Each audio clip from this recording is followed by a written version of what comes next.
तो मेरा पहला क्वेश्चन जुनेद भाई से यही होगा कि आप जैसे यूएई आके पहुंचे हो तो आपने पहले से ही एकोमोडेशन अरेंज किया हुआ था या आप यहाँ पे आके किस तरह आपने मैनेज कर दिया? जी। मैंने कोशिश तो की थी, मुझे एक जगह मिली थी। मेरी मतलब मेन गोल मेरा ये था कि मैं दुबई में जॉब फाइंड करूं। तो दुबई में मैंने अपने लिए अकोमोडेशन फाइंड की थी, जो कि फिर बाद में मेरा प्लान कैंसिल हुआ क्योंकि मेरे रिलेटिव थे, वो इंसिस्ट कर रहे थे, उनके साथ फिर मैं चला गया। तो जैसे ही मैं यूएई पहुंचा हूँ, उन्होंने मुझे पिक किया, हम गए शारजा, क्योंकि वो शारजा में रहते थे। तो मुझे 1-2 मंथ फिर मैंने उनके साथ ही गुजारे। और रिकमेंडेशन जो है वो फिर मैं आपको बाद में बताऊंगा, सारे क्वेश्चंस वगैरह उनके आंसर दे के आखिर में आपको रिकमेंड करेंगे कि आपको क्या करना तो चाहिए। इसका मतलब कि आप यहाँ पे आके तो अपने के पास कोई एकोमोडेशन वगैरह नहीं था, स्टार्ट में अरेंज नहीं किया था आपने, आप रिलेटिव्स के साथ जाके चले गए जी, शारजा? बिल्कुल ऐसा ही है। ओके। तो ये तो कोई भी आया तो पाकिस्तान से तो किस सबके ऑलमोस्ट रिलेटिव्स यहाँ पे होते हैं जो कि रिसीव कर सकते हैं स्टार्ट में, बिल्कुल। कोई भी। तो सब तो अब अब आप ये बताइए कि हमारे जो स्पेशली जो हमारे पठान ज्यादातर लोग हैं वो यूए दुबई में तो होते हैं लेकिन सिटी में नहीं होते, लाइक जो मेन एरियाज हम्म। है लेकिन वो इतने नहीं होते। आउट दुबई के शारजा वगैरह दूसरे साइड तो ज्यादातर होते हैं। तो अगर किसी के रिलेटिव्स दुबई की सिटी में नहीं रह रहे हो और वो उसके साथ कोई आके उनके साथ रहे तो क्या रिकमेंडेशन आप देना चाहते हो? क्योंकि आपको पता है कोई भी स्टूडेंट्स यहाँ पे आ रहे हो तो उनका यही होता है कि कॉस्ट का थोड़ा सा इशू होता है, क्योंकि आपको पता है पैसे बहुत लगते बिल्कुल हैं यहाँ हाँ। पे।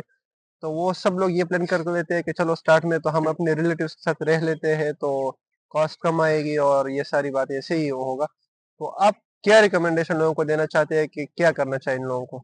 जी। शुरू में तो मैं कहूँगा, अगर आप एक्सट्रोवर्ट टाइप बंदे नहीं है, अपने लिए जगह नहीं ढूंढ सकते, तो मेरी रिकमेंडेशन ये है कि एक हफ्ता आप जो है, मैक्सिमम एक हफ्ता आप अपने रिलेटिव्स के साथ रहें, अगर वो आपकी जो है गोल सिटी है जहाँ पे आपने जॉब फाइंड करना है उसके दूर है। तो फिर एक हफ्ते से ज़्यादा आपने वहाँ पे नहीं गुजारना है, क्योंकि उसमें आपका जितना आपका जो ट्रैवल का एक्सपेंस है वो आपके अकोमोडेशन के एक्सपेंस को बराबर ही कर देगा, या शायद उससे ज़्यादा भी हो जाए, और तकलीफ उसमें अलग। तो मेरी रिकमेंडेशन ये होगी कि जैसे ही आप पहुँचे, फॉर एग्जांपल मैं जो जैसे शारजा में था, तो मेरी जॉब फाइंडिंग मेन दुबई में थी, तो हर दिन मुझे कम से कम 9-10 घंटे जो था इस तरह ट्रैवल करना पड़ता था, फिरना पड़ता था जगह-जगह। तो उस चीज़ ने बहुत तकलीफ दी थी मुझे।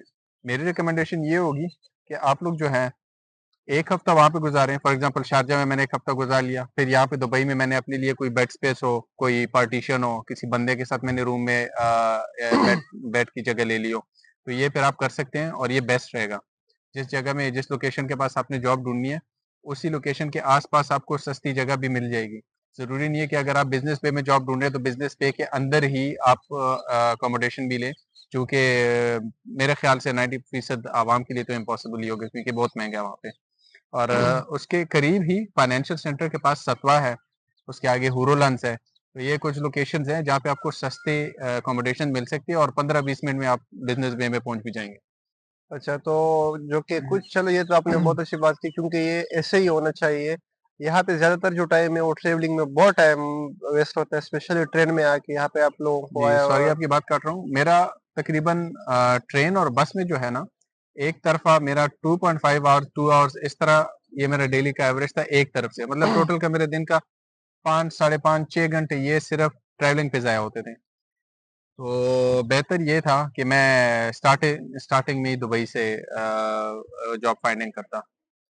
एग्जैक्टली ऐसे ही होना चाहिए क्योंकि जो शारजाह जो और नज़दीक एरिया है दुबई के साथ, स्पेशली दुबई में भी दूर जगह से, लाइक कोई ऐसी जगह है कि वो सिटी से जो मेन एरिया है जहाँ पे हम लोग ज़्यादातर फिजिकली जाके सीरीज वगैरह ड्रॉप करते हैं, विजिट करते हैं ऑफिस के। तो वहां से अगर दूर है तो अगर आप ये सोच रहे हो कि चलो मैं अकोमोडेशन पे कम पैसे दे दूंगा तो मेरे पैसे बच जाएंगे, ऐसे नहीं होता। इतना फर्क नहीं होता। 200-300 के दरमियान अगर बहुत फर्क हो भी जाए इतना ही होगा, 200 ही होगा, इससे ज्यादा तो नहीं होगा। 200-300 का ही होगा, हाँ, मैक्सिमम हाँ इतना ही मैक्सिमम। होता है दर फर्क। लेकिन वो एक तो तकलीफ बहुत ज्यादा होता है और फिर ट्रेन में आके टाइम बहुत वेस्ट होता है और फिर मेन चीज यहाँ पे टाइम का ही होता है क्योंकि टाइम बहुत इंपॉर्टेंट है यहाँ पे, स्पेशली कोई विजिट पे आके उनके पास 2 ही महीने होते हैं। 2 महीनों में अगर आप ही सोचो कि मैं पैसे बचाओ तो फिर मुश्किल होगा।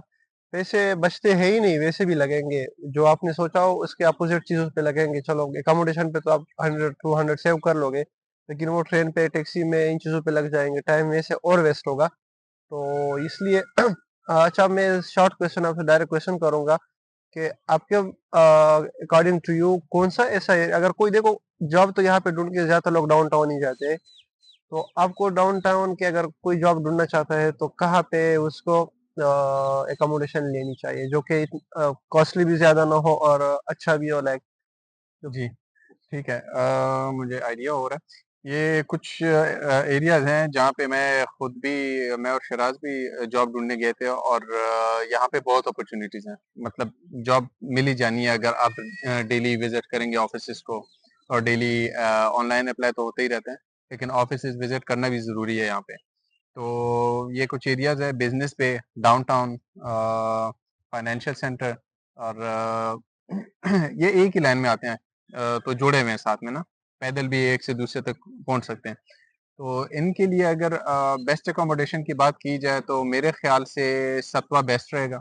सतवा जो है फाइनेंशियल सेंटर के सामने ही है, तो वहाँ से आप फाइनेंशियल सेंटर के जो है मेट्रो स्टेशन में आप चढ़ जाएँ, तो 2 मिनट में आपके साथ सामने तो बिज़नेस पे है और ये कुछ बाकी एकोमोडेशन लोगों को नाम वगैरह जैसे बता हम बताते, एक सतवा हुआ, बुर्जुमन के आस-पास भी बर बुर्जुमन दुबई, हुँ। बर दुबई में ठीक है, डेरा भी ठीक है, अजरीगा भी ठीक है, क्योंकि ये एरिया ऐसे है कि ये नजदीक है, बिजनेस व्यू को नजदीक ही पड़ती है।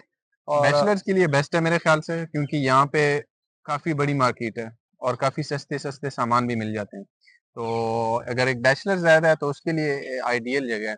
वहाँ पे आपको एक तो अकोमोडेशन सस्ती मिल जाएगी, दूसरा आपका फूड का खर्चा भी बहुत कम रहेगा और अगर आपके रूममेट्स वगैरह अच्छे हैं, खुद खाना-पीना पकाते हो तो उसमें आपका बहुत इकोनॉमिकल जाता है मंथली खर्चा। चलो, ये तो लोगों को समझ आ गई कि कहाँ पे अकोमोडेशन होनी चाहिए। हाँ, यहाँ पे मैं एक और बात ऐड करूँ, कोशिश करें कि जो कि चार्टर्ड अकाउंटेंट, एमबीए, फाइनेंस से रिलेटेड जितने भी लोग हैं, ई कॉमर्स वाले, वो मैं तो उनको पर्सनली, मेरी रिकमेंडेशन ये है कि वो लोग यहाँ पे आके अगर यू स्पेशली दुबई आ जाए।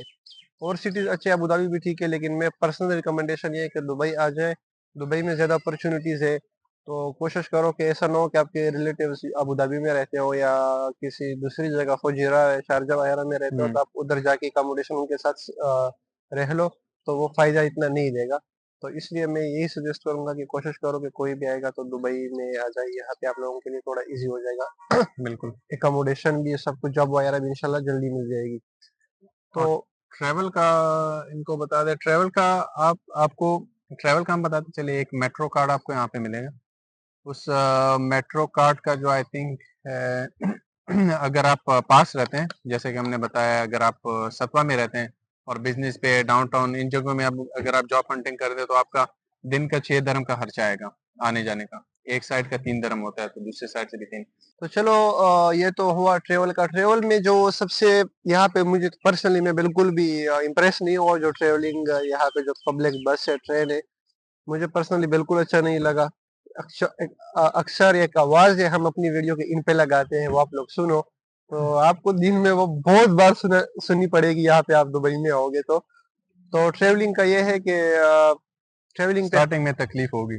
तकलीफ भी होगी, और ट्रेवलिंग का ये भी है कि खर्चा बहुत होता है। तो अकम चलो, अभी मैं जुनेद भाई से क्वेश्चन करूंगा कि एकोमोडेशन, स्पेशली हमने तो बहुत लोगों को बोला कि एकोमोडेशन इधर इधर होनी चाहिए, उधर होनी चाहिए, लेकिन ये बोलेंगे कि कॉस्ट कितनी होती है एकोमोडेशन का। अगर एक बैचलर, एक बंदा यहाँ पे आ रहा हो और वो कोशिश कर रहा है कि हमें सिर्फ यहाँ पे रूममेट जो मेरे है पाकिस्तानी हो, बेड स्पेस पे वो मिल जाते हैं, लेकिन कॉस्ट कितनी होनी चाहिए, कितने लोग लेते हैं, क्या सिस्टम है कॉस्ट का। तो हमारे दोस्तों को ये बताया कि कॉस्ट का, अगर कोई बंदा पाकिस्तान से आ रहा हो तो उसका क्या होगा रूम का, बेड स्पेस का। जी, ये डिपेंड करता है कि जिस तरह का आपने क्या नाम है बंदों की स्ट्रेंथ चाहिए आपको, जिस तरह का रूम चाहिए और जिस लोकेशन पे चाहिए।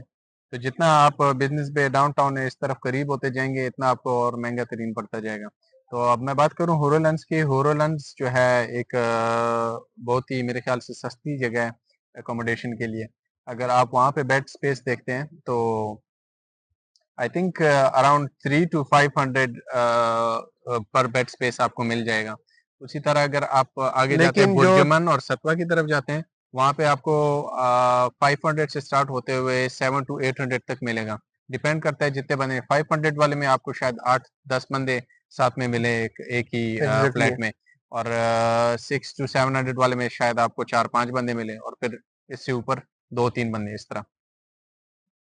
अच्छा, तो ये तो हुआ एकोमोडेशन, तकरीबन ऑलमोस्ट 5 to 700 के दरमियान आपको एकोमोडेशन मिल जाएगी। वो बस आप पे डिपेंड करता है कि आप अगर 6 बंदों के साथ रहना चाहते हो तो 700 तक मिल जाएगी आपको। उसी तरह अगर 8 to 10 लोगों के साथ रहना चाहते हो तो आपको 500 समथिंग ऐसे मिल जाएगी।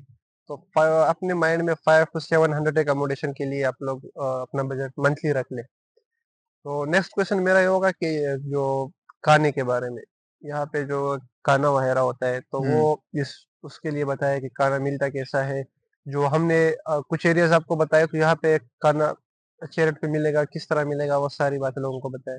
जी। तो इसमें 2-3 टाइप सिस्टम होते हैं। अगर आपके रूममेट खुद बना रहे हैं, आप उनके साथ वो कर सकते हैं, बात कर सकते हैं, और वो जो है मेरे ख्याल से सबसे इकोनॉमिकल है। अगर इस तरह होता है आप लोग खुद बनाते हैं रूममेट मिलके, तो मंथली मैक्सिमम 250-200 अराउंड इस तरह आपका जो है खुराक का खर्च आएगा। अगर इसके अलावा आप चाहते हैं कि बाहर से मंगाएं, तो वो भी आपको 2 दिन का पार्सल मिलता है। किचन वगैरह वो आपको डिलीवर करते हैं। वो लेते हैं 350, आई थिंक 300 to 350 स्टार्टिंग लेते हैं 2 टाइम्स का। और अगर 3 टाइम्स का हो तो फिर वो 400 तक इस तरह अराउंड ले लेते हैं। अ, और बाहर खाना हो तो यहाँ पे पाकिस्तानी रेस्टोरेंट्स बहुत हैं, इंडियन रेस्टोरेंट्स बहुत हैं। वो पर खाना आई थिंक आपको लगेगा 8 to 15 दिरहम। ये अराउंड एक एक टाइम के खाने का लगता है। तो अगर कोई बंदा बाहर खाना चाहता है तो उसका ऑलमोस्ट अगर हम अच्छा खाना खाना चाहता है तो 500 तक मंथली उसकी कॉस्ट आएगी। टू हाँ, बाहर से अगर खाता है तो। टू टू टाइम का खाने का। तो बस यही खर्चा है यहाँ पे आके। बाकी हाँ, एक और मैं बात ऐड करूँ यहाँ पे आप लोग आके तो कपड़े-मपड़े जितने पाकिस्तान से आके खरीदे, अच्छे वाले कपड़े खरीदे। हम्म। कपड़े यहाँ पे बहुत अच्छे मिलते भी हैं लेकिन वो बहुत महँगे भी हैं। सस्ते सेम कपड़े है, लेकिन पाकिस्तान, इंडिया इन जगहों में आपको बहुत सस्ते मिलेंगे। वही चीज यहाँ पे आपको बहुत महंगी मिलेगी। तो बहुत यहाँ पे मतलब नॉर्मल आम से आम दुकान में भी आपको ये चीज महंगी मिलेगी। एग्ज़ैक्टली, तो कोशिश करें कि आप लोग आ रहे हो तो अपने शूज़ वगैरह ये सारे उधर से लेके आए। तो और यहाँ पे दवाई, मेडिसिन। हाँ, मेडिसिन भी यहाँ पे थोड़े से महँगे हैं तो मेडिसिन बस वो भी लेके आए, स्पेशली पैनाडोल वगैरह जो कि हम नॉर्मली बहुत खाते हैं। हम्म। ओके गाइस, तो आज के लिए इतना ही था। और जैसा कि आप देख सकते होंगे हमारी भी एनर्जी थोड़ी डाउन है, क्योंकि हमने सोचा कि बाहर थोड़ी ग्रीनरी में वीडियो बनाए। लेकिन आइडिया शायद हमारा थोड़ा खराब था, क्योंकि गर्मी गर्मी ब बहुत है। तो गर्मी की वजह से थोड़ी जो है स्टेमिना लो है हमारा। लेकिन चलें, आज के लिए इतना ही था। और इंशाल्लाह अगली वीडियो में हम जॉब के बारे में डिस्कस करेंगे कि जॉब के लिए कौन कौन सी लोकेशंस हैं, कौन कौन सी जगह, और क्या ट्रिक्स जो है आप यूज कर सकते हैं जॉब फाइंडिंग के लिए। तो आज के लिए इतना ही। और like and subscribe guys, thank you. Thank you guys, see you.